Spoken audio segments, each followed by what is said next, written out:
تقوی نام ہے اللہ کے دیے ہوئے نور کے مطابق عذاب سے ڈر کر اللہ کی نافرمانی ترک کر دینے کا۔ تکبر کا لباس اپنے بدن سے اتار، تواضع کا لباس پہن۔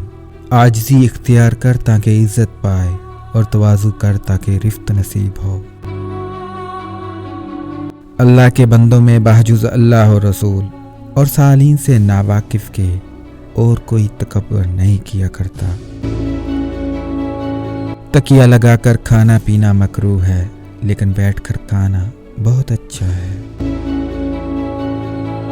جاہلوں کے میل جول اور عورتوں اور لڑکوں کے ساتھ کھلا ملا رکھنے سے بچ، پرہیزگار بوڑھوں کی صحبت اختیار کر، اور نہدان نوجوانوں سے بھاگ۔ جب بندہ کو کسی مقام پر ترقی ملتی ہے تو وہ خود پہچان لیتا ہے کہ اس کو کیا کرنا ہے اور کیا نہیں کرنا۔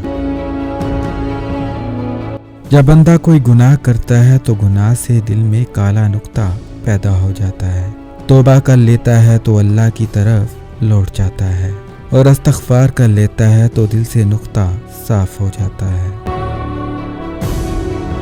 جب بندہ واقف ہو گیا کہ اللہ ہی مشکل آسان کرنے والا ہے تو وہ اپنے قلب کو اللہ ہی کے ساتھ وابستہ کر لیتا ہے۔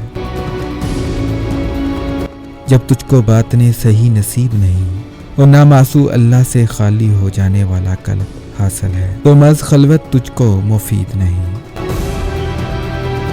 جب بندہ کسی کام کا ارادہ کرتا ہے تو حق تعالیٰ اس کے لیے اس کے سامان جمع فرما دیتا ہے۔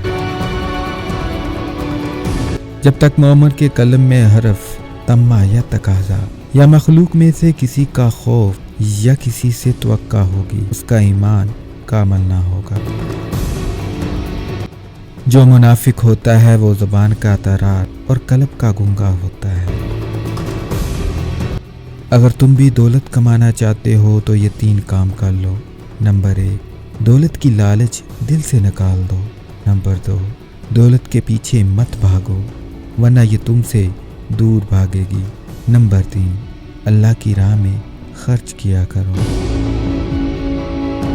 جو میرے قول پر عمل نہیں کرتا، میرے قول کو سمجھتا بھی نہیں، بس جب عمل کرے گا تب ہی سمجھے گا۔